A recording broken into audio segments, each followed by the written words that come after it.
All right, cool. One, two, one, two, three.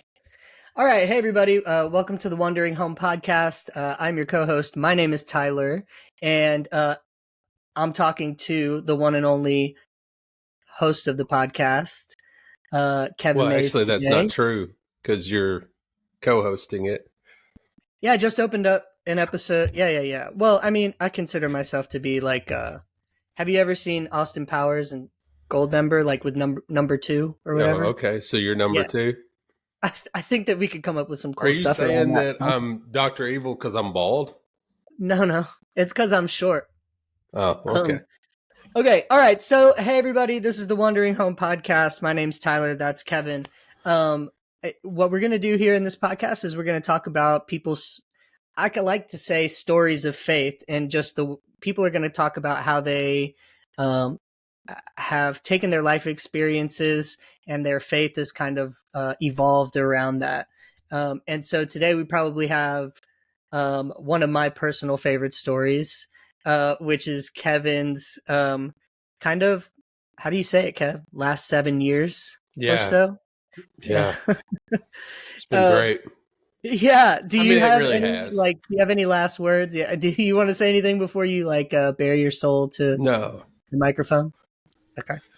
Well then, yeah, I'll give everybody just a quick overview of how I know Kevin, what's going on, and then I'll pass it over. So I met Kevin in 2017. We were both working for a nonprofit, faith-based nonprofit. Now they just brought me in to do marketing, but Kevin was, he was the pastor, but you were more than that. Like what was the title, Kevin? I was senior director of ministry. Okay, so that was the height of Kevin's pastoral career. And after that, it's just kind of been twists and turns. And so when I talk to Kevin, a lot of times we've had discussions about, look, you come from a place where you're a pastor, and then, we get into the story that we're going to get into, just divorces alone, infidelity, those kinds of things, right? Can be pretty much impossible to bounce back from. So in all of that, doesn't change anything, man. You're still one of my big homies, and I think it's really cool that you had the idea of this podcast and are willing to be one of the first ones to kind of just walk through your story, man. I'm going to give you one last chance for any caveats, any things that you want to say up front to anybody. I think I'm ready to dive in. Wow. You mean like shout outs, like to my homeboys? Listen, it's your podcast, Kevin. So if you wanted to. All right. So here's the easiest way that I think we should open this up. Just a couple of quick questions, and then I'll kind of give it over to you. Okay. So did you grow up in the church? Yeah, I did.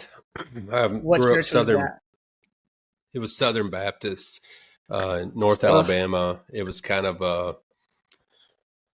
in my little community, it was really either Baptist, Methodist, or some form of Pentecostal. That was basically all there was. You know what I mean? And so grew up from infancy to, until my teens, grew up in the church. Yeah. There was a little bit of a charismatic time. Mm-hmm. That was a little bit different. Mean? Well, so, I grew up Southern Baptist. It was very driven by, and it probably still is, honestly, but it was driven by an idea of eschatology, which is just the end of the world. So basically, they just literally scared the hell out of us all the time about Jesus coming back. It was like a pre-trib rapture theology, and so you were always hearing songs or going to revivals that were talking about Jesus was going to come to earth, and he was going to take away the church, and everybody that was going to be left was going to be like brutalized by the Antichrist, and you didn't want to be left. Oh my God. Yeah. So there was some crazy stuff. And what's weird is like talking to people that aren't from this area. I think we were talking about it the other day where we were me and your wife Sarah were talking about the judgment houses. You had never experienced that. Dude, I've never heard of a judgment house before in my life. You're the only person I know that's been to a revival and doesn't like crack a smile like a snake is going to come out and bite you or something like that. Like you're the only person I know who talks about it like it's a real thing. I'm not kidding. Yeah, not like yeah. yeah. No, it was a legitimate thing, and the judgment houses were basically in the community that I grew up in. Instead of having haunted houses, what we had were judgment houses, which was where they would do like a scene where a kid had died, like in a wreck. And so you would kind of walk through a brutal scene. And then after that, because they died, you would go, obviously, right? You would go to the judgment seat in heaven where they would already have your names. And so they would name a few of the kids who were in the group who were going to heaven in the Lamb's Book of Life. And then the other ones weren't, so they were going to hell, but you all went to hell to experience that. Wow. And as much as I want to say that would never work on me, I'm pretty sure it would. Yeah, I think it worked on everyone. I mean, unless you were just like completely emotionless and had no fear as a 12-year-old. That's like one of those things where you take the youth group to the conference and like 70%, 7 out of 10 of them come back saved. And everybody's without a doubt. Yeah, I think everyone was saved after those nights. Oh, that's so messed up, man. Put me in the judgment seat for whoever that dead kid is. That's pretty brutal. Yeah, so then they would take you to the basement where they had heaters on and it was pitch black dark. And then you had like a figure walking around who was dressed up like Satan, whispering like, oh, dude. Yeah, they could never pull something off like that in my neighborhood where I grew up, dude. No. Yeah, in Miami. Yeah, there's no... I've seen people get rocked at haunted houses for scaring too hard. Like, just knocked out, decked. So yeah, like I said, it's just kind of crazy how like even as an adult, and I don't mean it, I'm going to be interrupting you a bunch, but even as an adult, when I was with the youth group here as a youth leader for like 6 months, I got the chance to go to one of those. There was not a judgment house that I know of, but there was like a downstairs that kids were coming out of and like going straight up to the altar call. And I'm not going to lie, even as an adult, you kind of get, you get swept up in that, dude. And the environment does so much. I mean, it's really not fair or nice or right in any way for a church to do that unless we're just like padding stats for some reason, touting numbers. That one of those kind of things, that kind of stuff blows my mind. Well, that's kind of what that was the world I grew up in. And then, to top that off, I'm in high school during Y2K where everybody thought the world was going to end. So that kind of made the emphasis of the world ending, even bigger. And then 9/11 hit my 11th grade year, which, same thing, kind of apocalyptic, the world's going to end type thing. So, so really my first, and say early stages of Christianity were really just like scared to death of God and just but then you're supposed to love him too, right?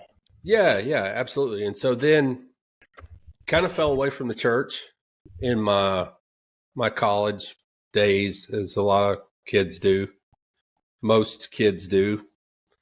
And then started a family, had 2 boys, have 2 boys. They're now 22 and almost 19. Isn't that crazy? Well, almost 22 and almost 19. But that's insane, that they're that old. So when they got to the age of like being where we wanted them in church. Me and Lauren started getting involved in a church, and a Baptist church again. And I didn't really mention this earlier, but I'd always kind of felt called to preach.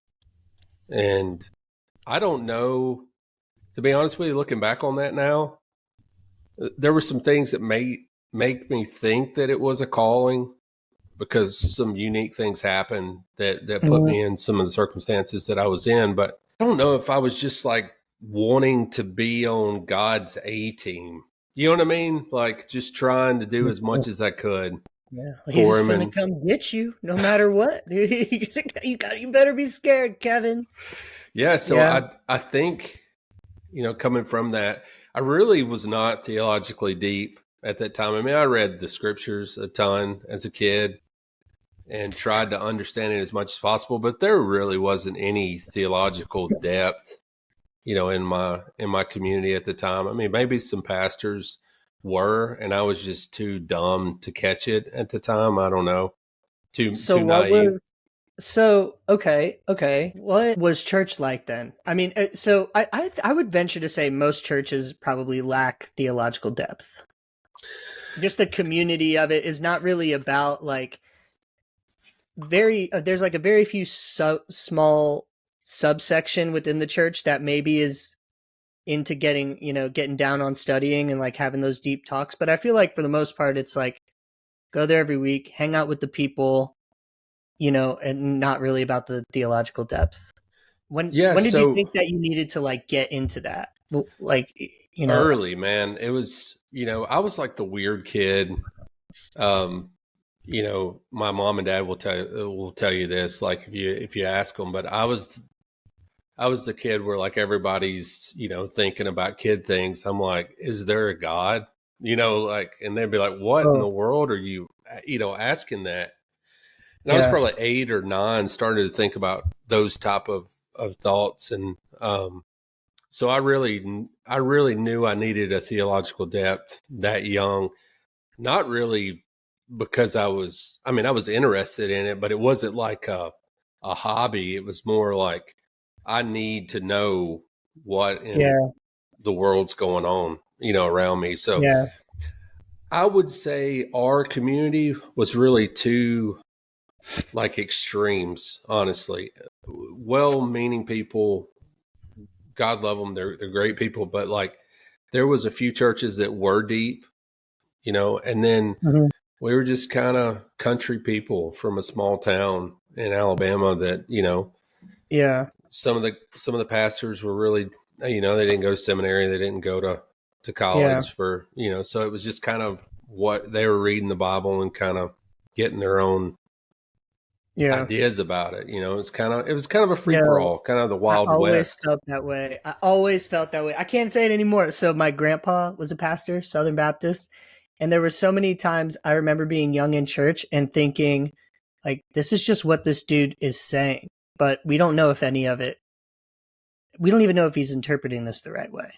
You know, like, and then even as I got older, I was like, I started to look into other languages, like the original languages, and how they translated into the Bible that we have today. And that's how I was pretty much ready to walk away, because I was like looking for how can I make this Yeah, yeah, yeah. an How can easy you make the decision. exit? Oh, well, that's not even what they said. I'm out of here, kind of thing. Yeah. I mean, I can't even put that on just like other people. Like I look back on some of my sermons that I was given sermons. That's kind of a weird thing in that those churches too is like you're given opportunities to like preach pretty quick. You know what I mean? So yeah, I don't necessarily know if that was a great idea to have me talking. You know what I mean? Especially not um, knowing, like, yeah, just kind of gunslinger. You know what I mean? Like, not really yeah, like, oh, I think this is what this means. I'm gonna, no yeah, real theological depth. I did wind up. I got a degree in religious studies, and you know, just kept reading, and yeah, was constantly trying to be well read as much as possible as a pastor. And then about 2 years into ministry, I got a job as a part-time youth pastor and worship leader in a church. And that opened up, I was really just going to go, I'd sold building materials before I got in ministry, and I was going to go get a job selling building materials. And Keith Overholt, who is the leader at the mission that we worked at, he approached me and asked me if I ever considered coming to the mission. And I was like, no, not at all. That wasn't really on my radar. Went and did a tour and fell in love with the place, and, really cut my teeth in that, honestly. You know what I mean? Like, it was right in the middle of all that stuff, learning ministry. It's got to be a crazy, like, okay, so you and we probably should tell the context of we're saying rescue mission. It's like that's what I'm about to do. I'm like, dude, we're not doing this thing justice. Okay, so Kevin grows up in small town Alabama, Southern Baptist. He's worried that God's going to come down and strike us all at any given moment. High school, you sort of walk away. You go to Iraq, which we're sort of going to skip over, and then you go to college. You get a degree. Within 2 years, you're head of ministry at the rescue mission? No, so I started out as a counselor there, and the rescue mission is... You were counseling. That's yeah.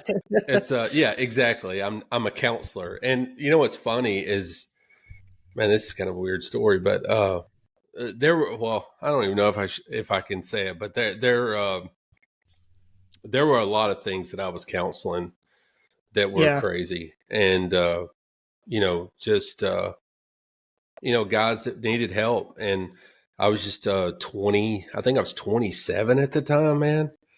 And if you know the context of the mission, it's a homeless shelter. And where I was a counselor at was on the drug and alcohol addiction recovery program. And so faith-based addiction recovery program. Yeah. So you got like all these people who are, having some really tough problems. And I'm this kid, 20-year-old kid that, I'd had some experience. I worked in a lumber yard and then, went overseas. But as far as like street cred, I don't know if I had the street cred to really walk in there, man.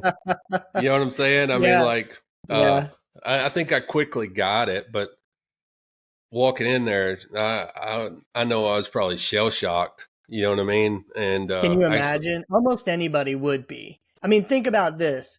You go, you get a degree, you think you're going to go and pastor at a church, or you're like a youth pastor, and you wind up, and even like, dude, I saw your office. You were like sitting next to the servers. Like, they put you in a dungeon and they locked you in there with folks who were, 3 days off of a meth kick, or I guess you guys made them detox. So a couple weeks off of a meth run that wanted to get in and do the program. And you gotta, like, how do you even have those for anybody that goes to church and like puts on your jeans and your pants and a collared shirt and like goes to the luncheon afterward or whatever?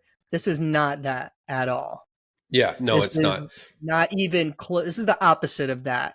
Yeah, and to be honest with you, I think because I was not familiar with that at all. I was not familiar with that world at all.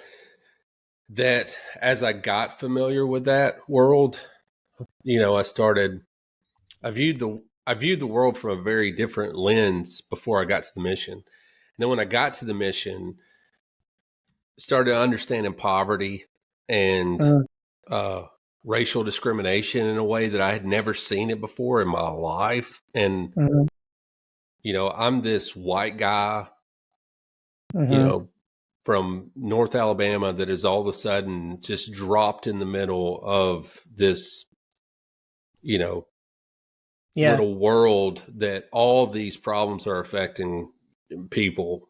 And, you got race, insurance, all your teeth, all that. Like, well, and two, I saw some suffering that I had never seen before. And, to be honest with you, that time kind of made me build some resentment towards the church. And In I what way? remember, Yeah, well, me what and was it? Lauren would talk about this all the time. Like, it was a really weird thing shifting gears from, the mission to the church. So like the church, at the church, I was, preaching, at least once a quarter. I was leading the youth, and you got to think like the problems in the church were like this middle class to upper class kid was Yeah, playing, yeah, you know, Grand Theft Auto, yeah. or Right. you know what I'm saying? Or Yeah, yeah, he might not have got a Xbox that he wanted at Christmas, and we're talking about being grateful or something, something like that. Or, right. and then, you've got predominantly white upper class people, adults too, and you're trying to talk to both classes, because then when you go to the mission, it's a lot of people in poverty and a lot of people, like I remember I would use words like damn and shit, and you know Yeah, at the mission, and somebody once came up to me and were like, why do you use those words? I said, dude, man, these guys just slept with a prostitute the night yeah, before. yeah. Like two They're days listening ago. to me like Yeah, if I come to them yeah, with like a normal church slang, they're not going to hear a word that I say at all. yeah. You know what I mean? So, And which one felt more comfortable at the the time? mission, definitely, because it was more real. It Hmm. was, people were actually genuinely wanting help. Yeah, I'm not saying they didn't want help in the church. I'm just saying the yeah. But they're like in desperation. their rawest form. Yeah, Yeah, absolutely. And I think going back to the resentment, I think that the resentment started when I didn't, there were times, whether it was real or just made up in my head, I just hmm, felt like people didn't care. You yeah, know, I didn't, it was not like we had like a ton of people from the church that were coming to serve at the mission all the time. You know what I mean? And, yeah, and, we had some, but it wasn't like, you know what I mean? yeah, We it just didn't feel like it didn't feel like the church, and not just my local church, but the church around, yeah, trying to get people involved. I don't know, it never felt, and maybe they didn't understand it. Maybe, I was putting too much on them to understand what I was understanding, because I was right in the middle of it. You know what I mean? yeah. Yeah, man. Okay, so we're there for a really long time, but then eventually you leave the rescue mission, Yeah. and So and then we start to get into kind of meat and potatoes, I think, here, right? yeah. So I was kind of, at the really at the peak of my ministry. I had worked my way up to senior director of ministry, was in the church, and I was talking to the district superintendent of our denomination to plant a church. This guy from Knoxville who started a church, and it wound up being like 4,000 people. And maybe I'm exaggerating, it might have been like three or 4,000 people. I mean, it's a huge church. Yeah, He's going to help me, which is crazy, and yeah, so um, I was just kind of at the peak of it. And what was really weird is I went to that guy's church for like a pastor's conference, and I was kind of wondering why in the world I was there. So I, I got invited to this pastor's conference of about 20 guys, all who were pastors of churches over 1,000 members. And I'm yeah, like an associate pastor of a church, and yeah. I'm leading a rescue mission. I'm like, why the hell am I here? You know what I mean? Like, what? This doesn't make Right, any sense. right. But anyway, so I'm kind of thinking that, and they do like this listening prayer time at the end, and it's where they don't just, people come in, they're going to pray for us, and then they're just going to kind of give us a word. And all three of the people that were in the room said, one, they spoke a passage from Hosea that said, "I will allure her in the wilderness, and there I'll speak tenderly to her." And they Ooh, all a three sexy said, Bible verse, if you will. Yeah. "Yeah, yeah, a little bit," but the context of it wasn't very sexy at all. I didn't really like Uh, it. It was basically I was about to go through like one of the worst trials I'd ever experienced, and I was like, "What? Like, are you are you kidding saying that me?" somebody dropped like some prophecy on you or something like that? Yeah, I mean, at the time, I wasn't wanting to listen to it. I mean, I didn't want to. It wasn't Yeah. like I really wanted to hear it. But yeah, they were saying you're about to go through one of the toughest times of your life, and you're about to go through and basically what they were saying is, I don't know if you're coming out of a desert, I don't know if you're going in the desert, or you're in the desert, or you're going out of it, but we think that there's a desert coming up. And I was like, oh, thanks, man, I appreciate that. Everybody else was getting like really positive Yeah. stuff, and I just get Wow. boom, like, so yeah, that was great. I really enjoyed that. I'm glad I went to that meeting. uh and then all hell broke loose, just a few like months later, and I didn't really see it coming. It was really a wild, set of circumstances. I what started off as a friendship with a coworker.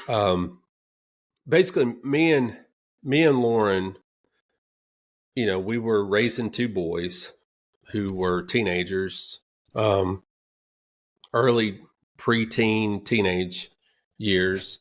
We're Yeah. doing baseball, wrestling, all the stuff that you're doing with your kids, and kind of going two different directions every weekend. I'm working 6, 7 days a week, you Yeah. know, um, Mm. at the mission, getting called because some, guys are fighting in the middle of the night. Guys are dying. I Dude, I mean, remember just, a guy slitting another guy's throat with a razor blade. yeah, that happened. Um, Yeah, that happened. yeah, That was kind just, of wild. yeah. I mean, there was some crazy stories, man. It's Guys like getting, Teddy's off his lithium, guys. We're gonna get it back next week. We're not just be careful around Teddy, okay? yeah. I mean, it was kind of a dangerous situation sometimes, but you know, I was busy with that, and I was busy with the church and just working all the time. And so she was going to school to get a degree, and really busy with that, and being a school teacher. And we'd been married for 14 years, and man, Hmm. we just kind of started, growing apart. And I had a coworker at the mission that we were just friends. We were really close friends, and kind of confidants to one another. And our relationship kept getting closer. We kept confiding in one another more and more and more. And then, their feelings began to evolve. And Hmm. then those feelings got exposed. And, we were trying to you know, close Pandora's box, really not, Yeah. doing anything physical, didn't have a physical affair, but just knew that we'd crossed the line. And so it was like January the next year, uh, she had told her husband, like, hey, I think, me and Kev are too close. And so that kind of started, a process of us being accountable to, the leadership at the mission, the leaderships at the church. And obviously, talking to Lauren. And so for the next year, we, kind of separated. And I was surprised, dude. I thought I was going to lose my job, and I didn't. Hmm. I just kind of, everybody was kind of like, no harm, no foul. And so I got put on a sabbatical. It was supposed to have been a few months. It wound up being a few weeks. Went right back to leading worship, right back to leading the youth. So Got you're from active in both churches right now at the, well, you're on sabbatical at the mission or the other The church? church, Like, yeah, mission never stopped, okay. man. Yeah, Yeah. basically, And so you're just like right on, you just keep on keeping on. yeah, just It, keep plowing away. how Not does that only make you feel about a faith-based recovery program, knowing obviously there's some things going on that maybe we should consider, and they just kind of let you keep going? Maybe it's like turn a blind eye or something. Like, what are I you thinking about that? to be honest, I think it was more grace. I mean, I Mm, think when somebody screws up, a lot of times people are wanting to just drop the hammer. You know what I mean? And yeah. I think they handled it in a way that gave me an opportunity to redeem the situation. Yeah. Now And we later. tell me about the church, because the other church puts you on sabbatical. So what's that like? I mean, tell me about that experience. Yeah, And so they put me on sabbatical. I was basically just going to the church, but it was kind of a weird situation. It was it was like I was trying to get help and I couldn't get help. I went mm, to a biblical counselor who told me I didn't have a problem and that he didn't have to see me again. whoa, Yeah, that's one way to drop a client. that was You're kind of fine. yeah, that was kind of weird. And I was like in probably the worst crisis of my life, and like Yeah. bleeding out, and it's like, don't worry about it. It's gonna be okay. Wow. Yeah, so I'm kind of freaking out, don't know what to do. Trying to I'm trying to get to be honest with you, at that time I'm seeking other employment, trying to Right. find something. Nothing's panning out, nothing's opening up. I think Lauren wanted me to stay at the mission just to prove that that wasn't really a problem. So basically, it was just like, we're just going to pretend like this problem isn't there, and that you didn't get too close And to are a you like coworker. shell shocked or like zoned out at this point? Like, how connected are you to like what you're doing every day at the mission? Are you still into it? Like, how are you feeling through like all this I'm follow? into it. I mean, definitely distracted. And to Yeah. be honest with you, the crazy thing that happened during that time was I lost. These guys became family, and Yeah. it was just kind of a perfect storm. Like during that time, I lost a really close friend to a heroin uh, overdose, and Hmm. that was rough. I had to walk a guy through hospice that was staying at the mission, and that was Hmm. tough. And so there was just a lot of things emotionally that were going on behind the scenes too at the mission, that you're just gritting and bearing it and lowering your head and driving on, pretending like the personal things are not happening, but they're, my life was completely falling apart. But, at the end of the day, I have to provide for my family and have to keep, you know, doing what I'm doing until, I guess I kind of thought, if God wants me in this, then, you know, he'll make a way. When the reality of that, I probably should have just left. You know what I mean? Yeah. But Like, I'm wondering, do you feel like shame and regret every day at this time when you're in there? And is oh like yeah, being a definitely, pastor absolutely. helpful at all? Like where do you think your relationship with God stands in this, right? Because we just had at least an emotional affair, um and you've got all this responsibility in the church. So like, tell me what your relationship, or what you thought your relationship with God looked like at that point. I think it was really felt he was really distant, and to be honest with you, he's been distant for a long time. But at Hmm. that moment, he was very distant, and I'm searching for answers, and I didn't feel like I could really find them. And through God's grace, though, looking back on it, I mean, the whole fact we're even doing this podcast is the fact that I had a friend to stay with me. And that was Yeah. you. You know. Mm.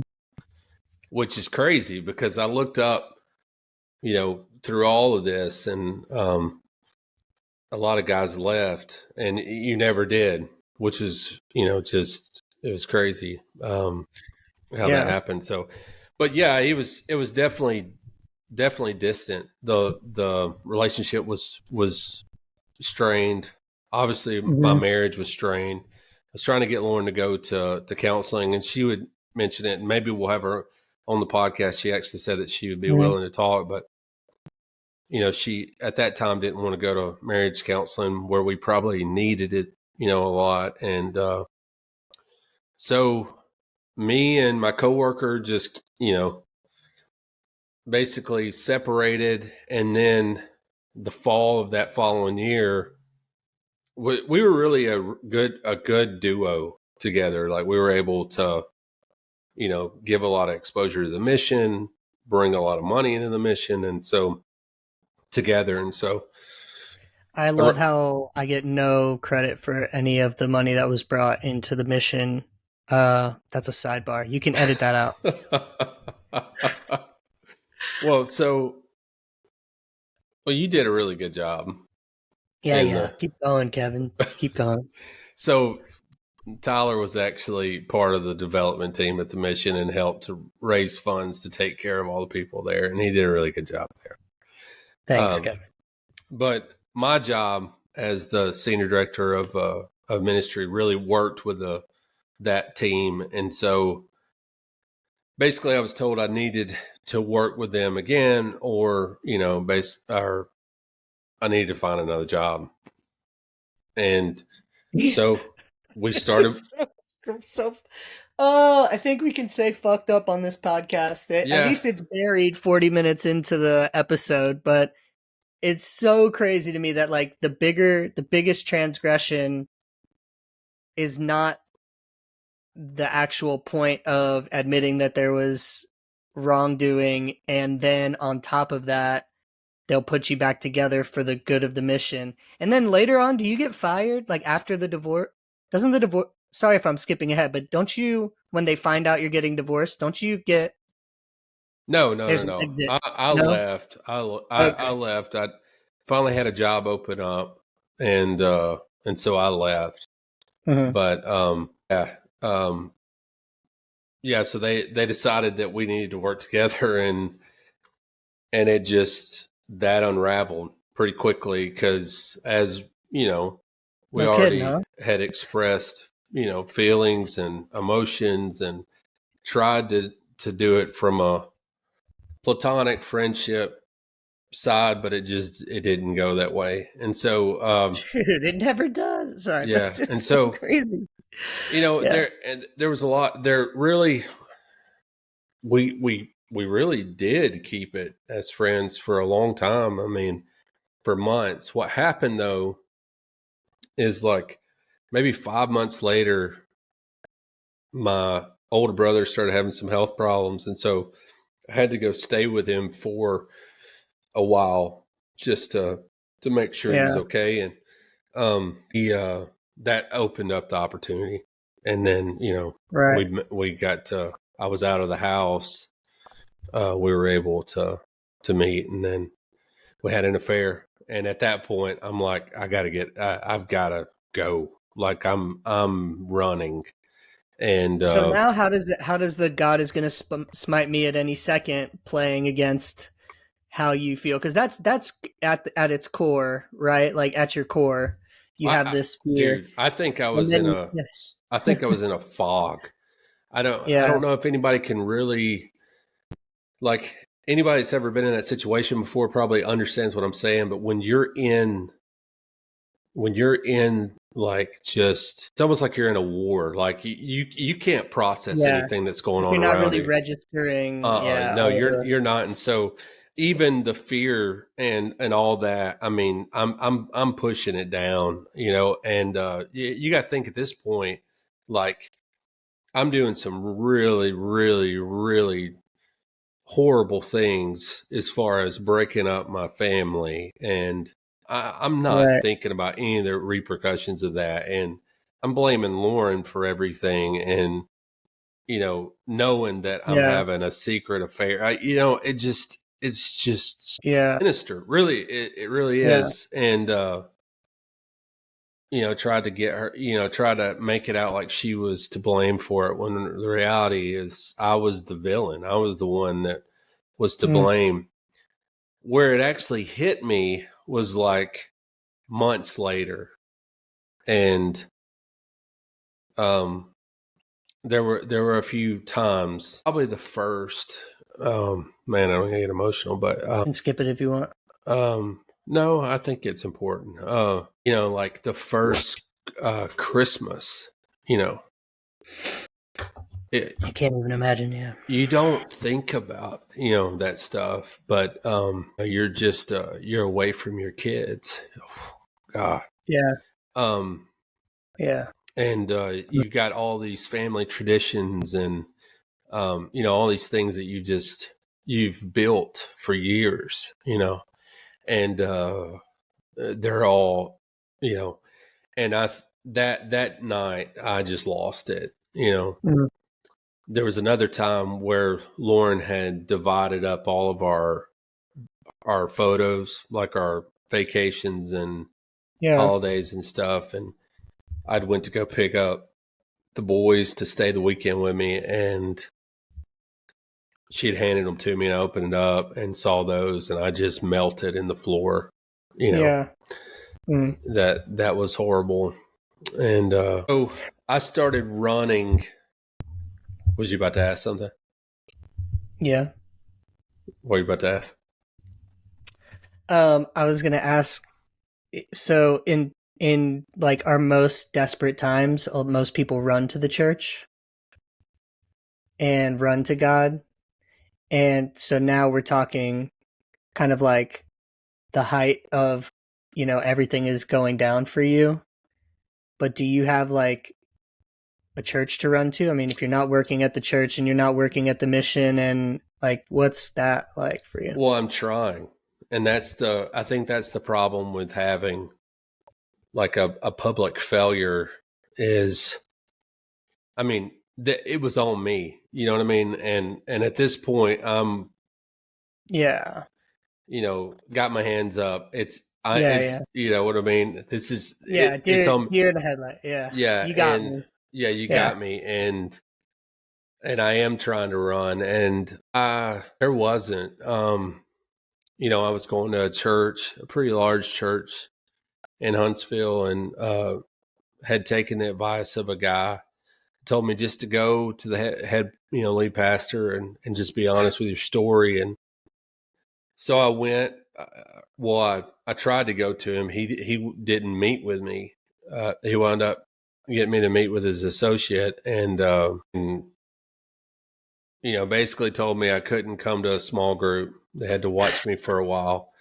They had to watch you for a while. And we don't know what Kevin's going to do. It was like I was a feral animal. And I mean, I don't know. Like, but yeah. So, and keep your hands where I can see them, Kevin. Keep your hands. But sorry. And maybe they didn't know me or whatever, I don't know, but started the depression. No, what were you about to say? Nothing. No, it's not even funny. Yeah. Keep going. Yeah, but where are you going? I was throwing away my my trash. Yeah, sorry. No worries. But yeah, not being able to go to church, I started getting in a pretty dark spot. And, I got to the point where, man, I was just like crying for days, like on the weekends, and like literally not stopping, 2 days in a row. And this is while you're not married. Oh God. Edit that out. Dude, make a big loud noise so they know. Did I skip ahead? Are you married to Lisa yet? Yes, I am. Okay, cool. Sorry. Yeah, so it's kind of fast forward, me and Lauren get divorced. I then start dating the coworker that I had an affair with, and then ultimately get engaged a few months later, and then married shortly after that. So, I mean, this is a pretty rushed thing. Right after we got married, it was the weight of the guilt started hitting me. I mean, it was like I was trying to outrun a wave, and it finally caught up with me. And I broke. and that's where I went to the pastor, started talking to him, Mm-hmm. and he didn't really give me any advice. Really, basically, yeah, that sucks kind of speech, Mm-hmm. um, and then that was it. So I was on my own, and all my friends. I mean, I don't know. I can kind of understand it. I don't know if they knew what to do with me. You know what I mean? Like, I don't didn't understand that yeah, shit. but I mean, look, you got to for everybody who's listening, if your friend does some dumb things, just tell them that they're a dummy and keep it moving. We do not abandon friends who make mistakes. Let me just, if you're listening and you want a good friend, stick Kevin's a around. really good one. We do not abandon people who make mistakes. Well, Uh, that was a pretty lonely spot, yeah. and so I started getting more and more depressed, more and more seemed to last longer. Had to go finally see a doc, get on some antidepressants, and really trying to do work. But my whole paradigm had broken apart. I mean, I was a pastor for years. Mm-hmm. That was such a part of my personality. And now I'm this guy that everybody's looking at like a leper, like, Yeah. um, and the Yeah. church is not my home anymore. Yeah. So, I don't feel welcome. I don't feel like I can be there. And so it was dark, and I went through feeling like that for multiple years. There was a church. I later got a second divorce. So the girl that I had the affair with and then later married, our marriage ultimately crumbled. And the end of that, we did get into a church, and the guys there were gracious. I still don't think they really knew what to do with me, but they were gracious. And Do you think that the further away from an affair you got, like how time heals all wounds, like the more people were willing to bring you back in? oh Like, oh, gosh, okay, he did that, yes. but he did that like 3 years ago, so he's Oh in. yeah. Yes, absolutely. I remember trying to, think about it, and basically what people would say is time's going to heal all this, and I'm like, man, Yeah, well, I'm not 5 years yeah, down the road right now. Like, I'm yeah. I'm depressed right now. Like, I You get that know, yeah, maybe it'll be better in 5 years, but right now, dude, like and that it is true. I mean, that's the whole reason I'm able to tell my story right now is, you know, hmm so the main reason that's kind of the nuts and bolts of it. The main reason why I started I started a blog to tell my story, but it was because being, 5, 6 years down the road from all of that aftermath, and still I'm still feeling the repercussions of that. So it's not like it's completely over. You know what I mean? But yeah, I started thinking about what it felt like right after that. And, I was looking for any resource to help me out of that darkness and that wandering. And, bro. You had the black spot on your yeah, hand, man. absolutely. You had the A on your On my chest, chest. Absolutely. crucifix, man. And so I Yeah, started the blog to just be honest about my mistakes, because I was like, maybe there's people out there that feel like this, like they feel like a leper, and yeah, maybe they're 3 months into this thing, and maybe they need to go back home and tell their wife they're sorry. yeah, Maybe they need to stop this before it becomes, you know, yeah, maybe they've been at work and they saw someone that they thought might be better than the person that's at home, and they're like, yeah, they need to snap out of it. And so I started writing just to be as raw as possible. Or maybe they've had an affair and their marriage is completely wrecked last week, and they haven't had time to heal from that, and they're in it right now, and Right. they just need to hear somebody say, dude, you know, not that it's going to be okay, but that I'm here, you know, like Yeah. if you need to talk or, you know, Yeah. someone's here. And so, you know, and it's not just affairs, it's, you know, Oh yeah. Pretty much. anybody. Yeah, it's multiple things. I mean, and we're going to talk to a lot of different people on this podcast that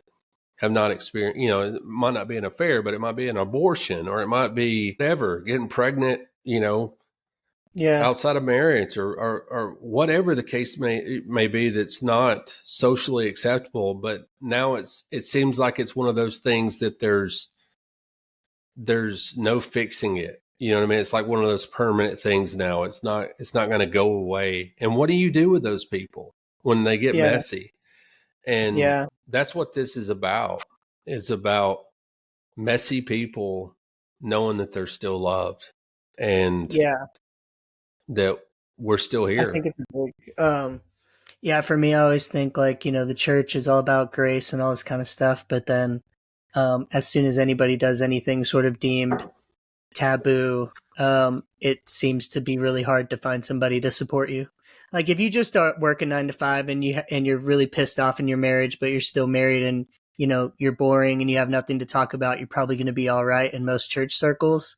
But heaven forbid, you have some real shit you need to talk to somebody about. That's one thing I did love about the guys at the mission. And I'll say this, a lot of the guys that are the most forgiving and loving were those dudes that went through that program. I'm Yeah, still I'm still like their pastor, you know? yeah, And yeah, they still love me, and they still it's kind of funny to see that. But at the same time, they understand what grace is, man. I mean, yeah, they've been through the shit, and they know yeah.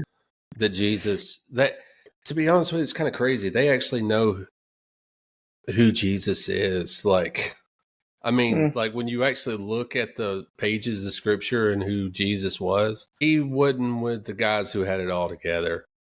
You know, yeah, he was yeah. with some pretty messed up guys.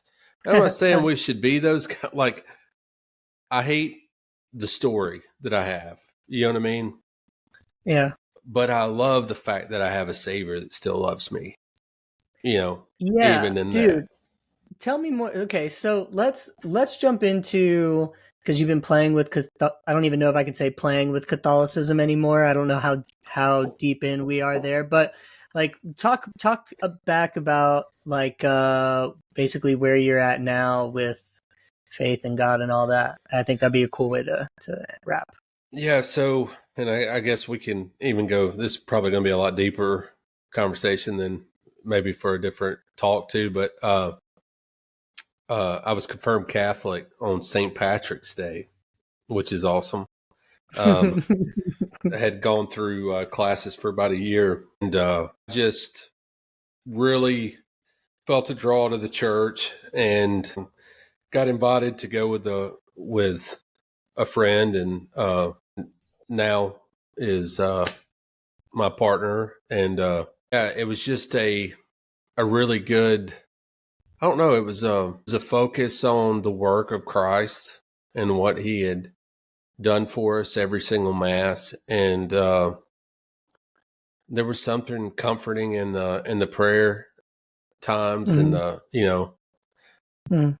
I think this one's going to be a little bit deeper Yeah, subject maybe than. we need like a follow up. I think I don't people here don't know you. I know you, but I never thought ever that you would jump into Yeah, another. I mean, I guess is it technically another religion, or is it just like I mean, it's another? Christianity. It's Yeah, it's the. just I Christianity, mean, we're but the OGs of Christianity, so yeah, it seems like, yeah, I mean, like, I know that sounds like a silly question, but so much of it feels different from, especially you and I growing up in similar, like, small Southern Baptist churches, probably had like 100 people there, and there was all kinds of, it's just so much different. And so, like, the jump from one to the other, especially kind of coming from somebody who was a pastor, yeah. Well, is I was a not, no, it doesn't Calvinist seem super too. I normal. mean, I Yeah. was a 5-point Calvinist and Reformed That's preacher. another So episode too. yeah, Oof. that's a whole nother episode. But yeah, to jump from that to becoming a Roman Catholic was a pretty big jump. But I love the faith. I love Yeah. I love I love everything about it. I love the sacraments. I love the sacramental life, and that's pray a rosary every morning. Yeah. Just I mean, I Yeah. feel like I'm exactly where I'm supposed to be. So yeah, I think that's a whole nother set of questions and talks about maybe what is that difference and Yeah. why did I choose it? You know what I mean? So Yeah. All right. So I know you don't drink, but I feel like you need a beer. If you're decompressing from this, is there, any takeaway, any like final, I mean, we can cut this bad boy at any point, so you don't have to be worried about it, but how would you like wrap this? Let's say you just gave us all your testimony. Like, what is it? Tell me. well, I think if there's something that I would want people to know, as I hope that after listening to my story, they feel that despite what they've done, that there is a God that loves them, and there is a God that wants relationship with them, and that hopefully through this kind of journeying together, hopefully they can find this and find other interviews that we do with people, and they can start to see that, that Mm-hmm. that there's somebody, and Yeah. that we see them and we know them and we love them, and that there's a Yeah. God that sees, knows, and loves them, and even if He can love a guy like me and Yeah. still love a guy like me, and He definitely can love them, and I believe Yeah. that. I mean, I wholeheartedly believe that, and so it's the whole reason why we're doing this. Yeah. Well, I love you even if you're Catholic now, Kevin. Well, I love you even if you're not. Yeah. Yeah. I'm Methodist, which is kind of like a pretty close, it's like a cousin. You're like we're like the Christian wiser. You're like I wouldn't even say it's a light. I would say it's like a Michelob light. Like you're Yeah. going different Yeah. brand, but Yeah. the taste Yeah. isn't there, but it's still kind of that. Yeah. Yeah. Yeah. I can't wait for more of that to come out. All right, man. Well, I think we'll just wrap with the prayer that God taught us to pray. I'm kidding, dude. Let's get the fuck out of here.